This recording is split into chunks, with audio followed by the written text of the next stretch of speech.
Good day. Sunday afternoon. The sun is out. The only downside, it's minus 20 again. Donned the parka and the boots. But let's get a few steps in today regardless of the temperature. Same as yesterday. Once you get really moving, the energy burn creates a bunch of heat. So yesterday wasn't all that uncomfortable other than my nose and my knees. So we'll eke it out today again. I wasn't going to, but I decided to don the fur hat. For now anyways. Till I get used to the temperature.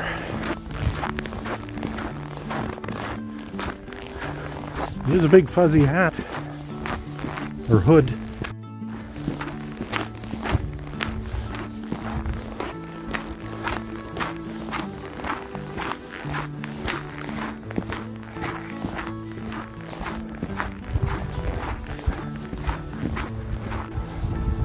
The one downside to wearing a hood and a toque is it really obstructs my hearing. So if I'm coming up to a street or whatever, I gotta have my head on a swivel. Make sure I'm accounting for any traffic that's coming around. Luckily, with the crunchy snow under their tires, I can hear them coming better, but I've still been surprised a few times. Or even people coming up behind me or something. Crossing the street is pretty treacherous. Sidewalks are nice right here, but on the roads, you know, they try and coat them with sand and whatever else they use, but at minus 20 it doesn't work very well. Today I'm just doing a walk through the neighborhood of Secord, which is just west of us. Oh look, the sun shining through a tree.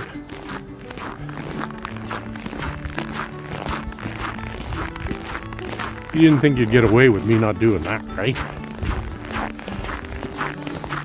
We're going to start calling that the Mundane Man effect.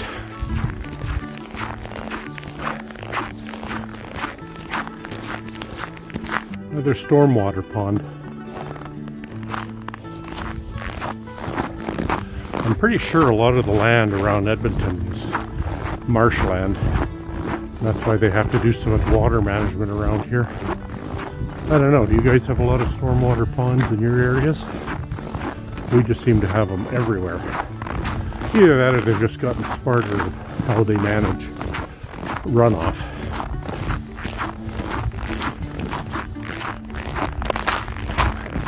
Either I'm walking away from it, or there isn't one at all, but the wind is at zero. We'll see when I'm walking back. So even at minus 20 without a wind, this is somewhat pleasurable. Now, if you live in Texas or Florida or California or something, you might find this unbearable, but for us Canucks, this is just a daily activity 6 months out of the year.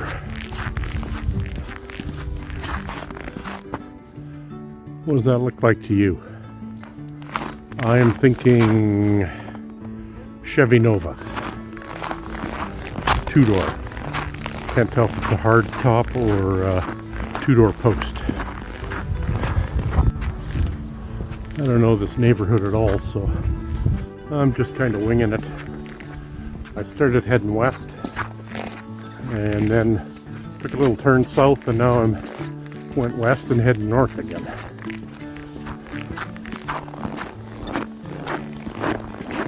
This neighborhood seems like it's kind of built on an arc. The road may not look slippery on camera, but it's a little dicey.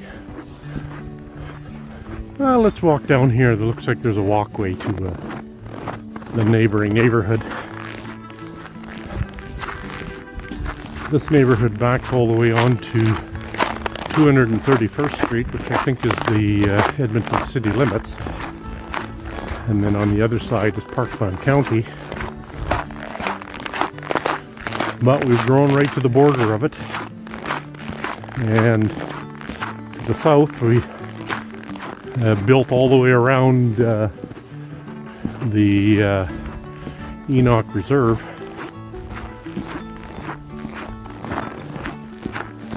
I know we have urban sprawl here because the land's so flat and kind of goes on forever, but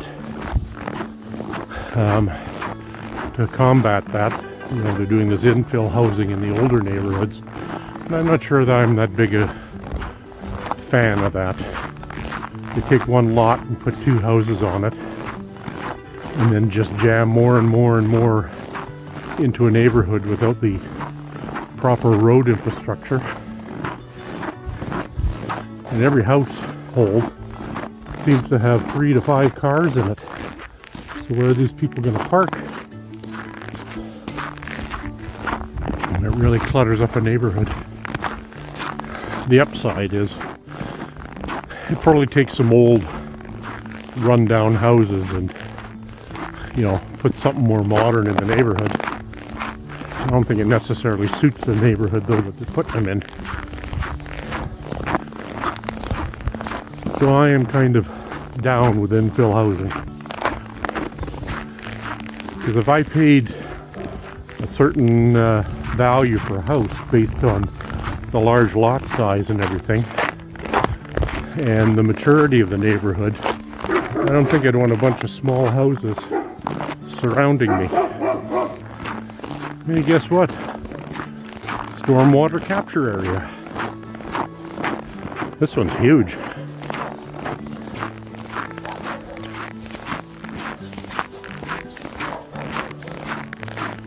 I've disturbed the dogs that are in their backyards right now. Did I finish my rant on infill housing? I think so. Now, I will say, though, in some neighborhoods that have kind of been left to go downhill, there is an opportunity to make them look better and bring up the value of other properties. But, you know, they're taking nice neighborhoods and putting infill housing in and kind of ruining the vibe of that neighborhood. Okay, infill housing rant complete. Look at these poor geese, frozen stiff. Pretty good sculptures. I was way over there and I was thinking, you poor bastards, why are you still here? But they are just frozen in time and in plastic or steel. That is a big pond. I know they're dangerous and unpredictable, but it's too bad you couldn't scrape it off and turn it into a skating rink or something. But, you know, liability, lawyers, all that stuff. And somehow stupid people would make it bad for everyone else. My legs are a little cold, but I'm certainly not feeling like it's minus 20. Danger. And look at that quality electrical job.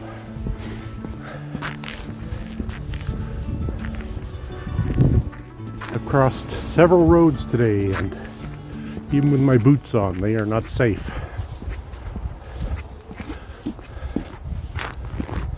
I walked by a house where somebody was smoking, and it's almost a smell you forget about.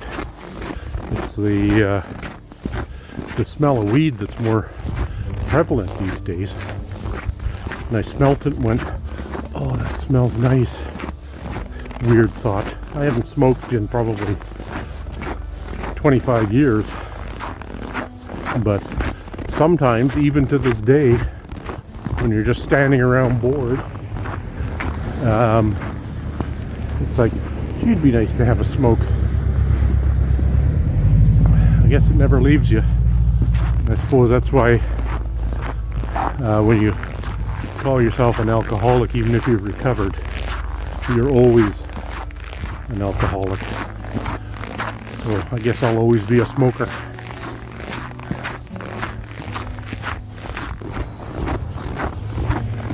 So this is 231st Street. It's the city limits. And on the other side of the street is Parkland County.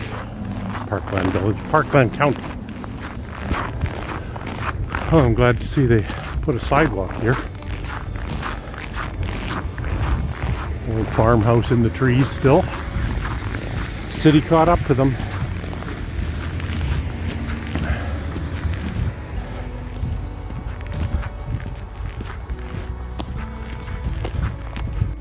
Whew. Now in 12 years, the whole landscape of the area over my shoulder there is completely changed.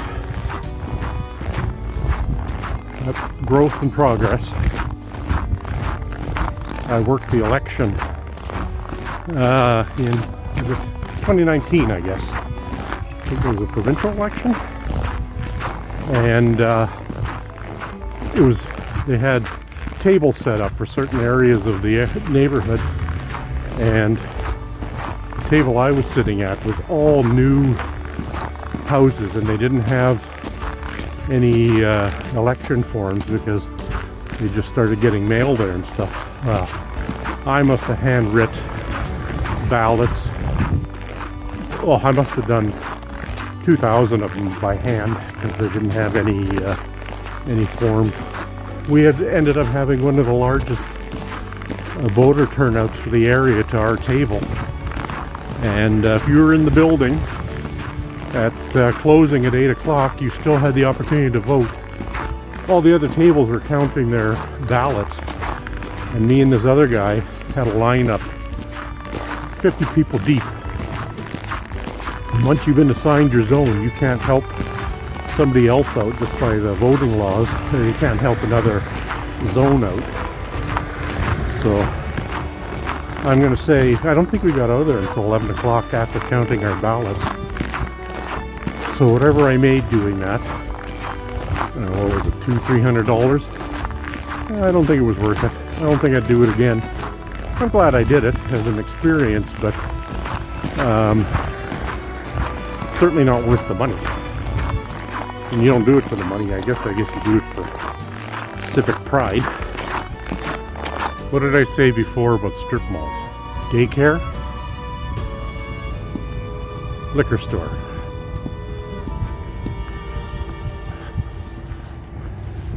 I know kids can be challenging, but I'm not sure if you need to amp up the booze quotient to make it through the day.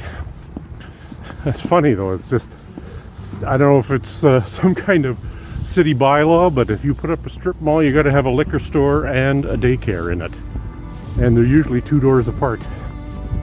Well, I was hoping to walk up there, but I can't. This used to be a dump, and what they kind of neatly did was flatten the top of it, and there's probably at least 8 soccer fields up there. So I thought that was pretty good use of land.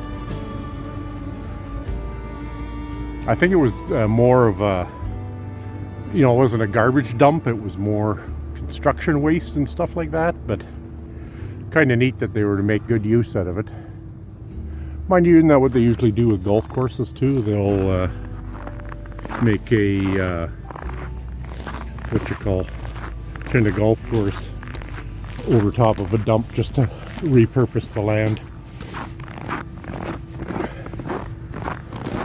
Okay, my watch says I've gone 2.5 kilometers, so if I start heading back home, I should get up over 5 kilometers. Seeing how my watch always robs me of distance. Green Chili's Pizza. There you go, liquor hut and daycare over there. Yeah, this is a school where I did my election stint. That was a long day too.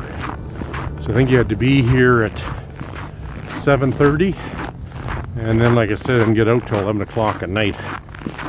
Nothing to eat in the meantime either. I guess you could bring whatever you could bring, but I had a lunch, but I didn't expect to have to bring dinner and midnight snack too. You know, whenever I see a Canadian flag out, I used to feel patriotic, but sometimes now I feel like it's just some kind of redneck expressing their separatist views or whatever. You see a big jacked up truck flying a Canadian flag. I'm not so sure that they're flying it out of patriotism or redneckism.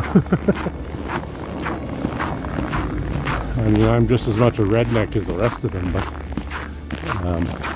with all that's gone on with different factions waving the Canadian flag as a, you know, a call to arms almost,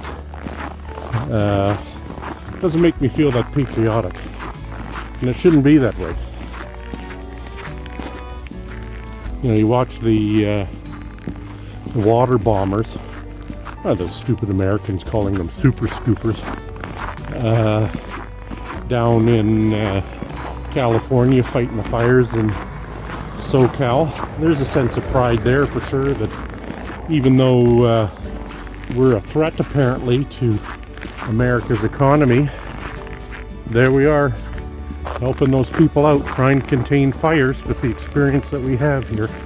And let's face it, not all Americans are stupid or rednecks or whatever, but they always seem to manage to get those type of people in front of a camera at any kind of disaster or crime or some kind of situation that the media needed to be there, because all the media is looking for is views or clicks or people to tune into their channel. So there's my redneckery showing.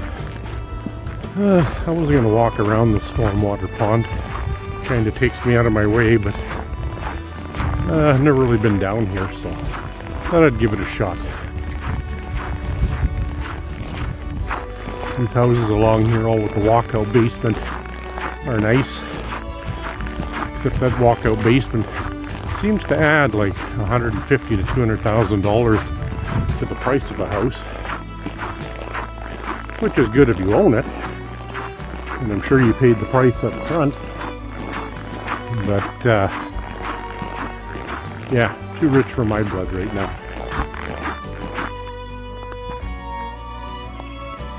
Just a nice backdrop out your back door. Let's see, let's go up this way. Starting to poop out a bit, so need to get closer to home. More tripping hazards. And this one's not even flat on the ground. All these houses so close together.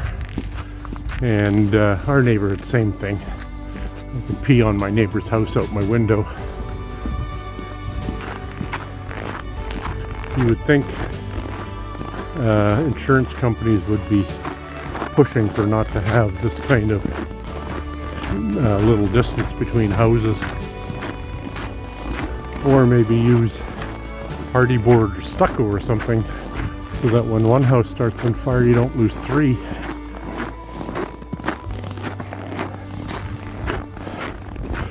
Now you're supposed to have treated plywood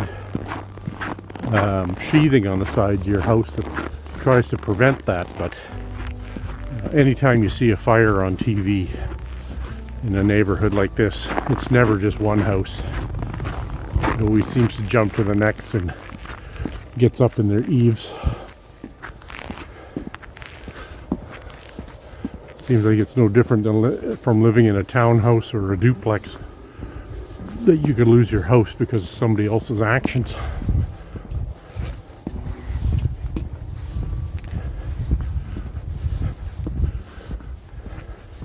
Well, I again don't really know where I am, other than I'm heading in the direction I want to. I don't know if that's that's a path over there into the trees. Let's do it. I am certainly in a mode of discovery in my own well, pretty much neighborhood. You never know what goes on behind those trees or what's behind those trees when you're driving by. It's the whole world out here. With all these stormwater ponds, if anybody ends up with a flooded basement in these new areas, something catastrophic has happened, because they have put water capture areas everywhere. And I think, like I said earlier, if you build on a swamp or a marsh, you gotta be worried about the runoff. More evidence of the big winds we had the other day.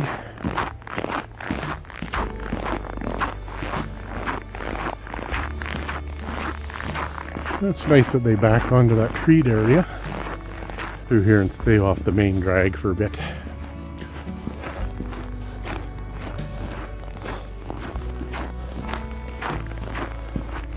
See, I kind of prefer this than infill housing, where they, as part of a new subdivision, they just integrate townhomes and apartments and stuff.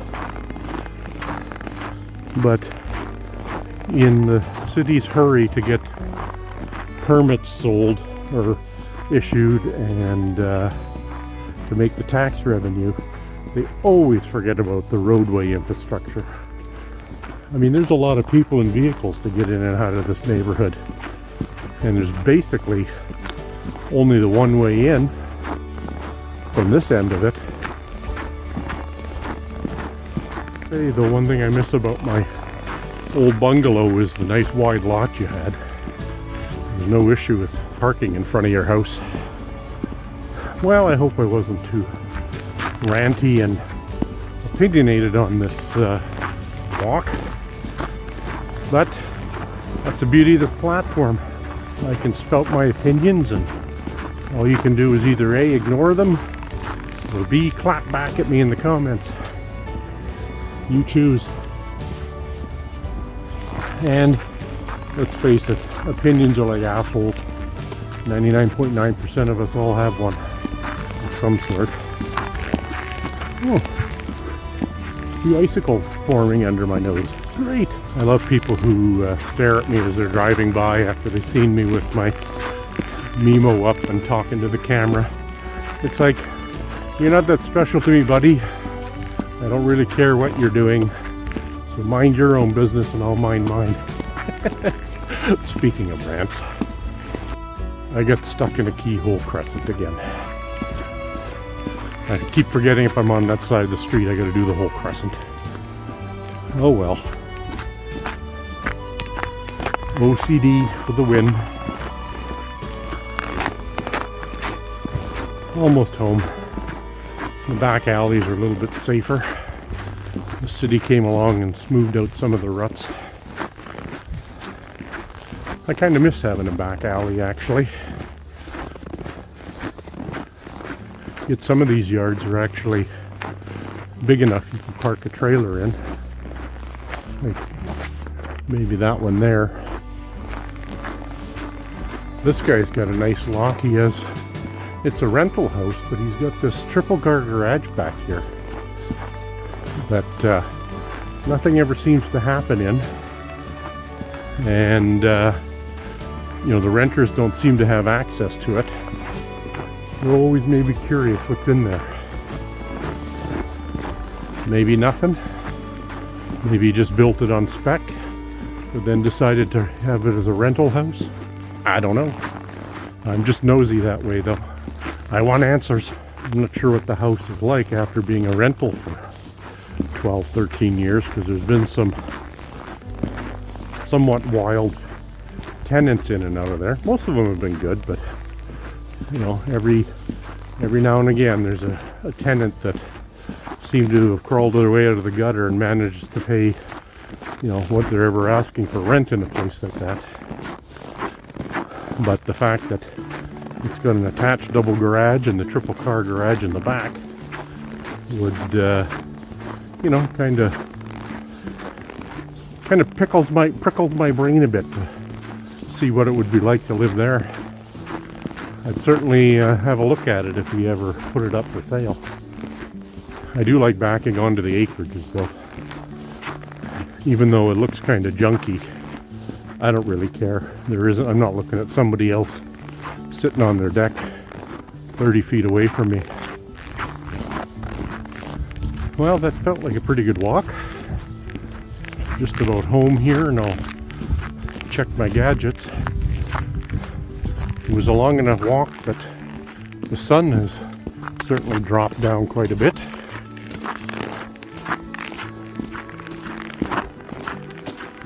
Okay, Runkeeper said I did 6.23 kilometers, so that's pretty good. It felt about like that. It felt like what I did yesterday. So good enough. It's still over my 5K, which is great because with the week coming up, can't always get full walks in. So until the next one.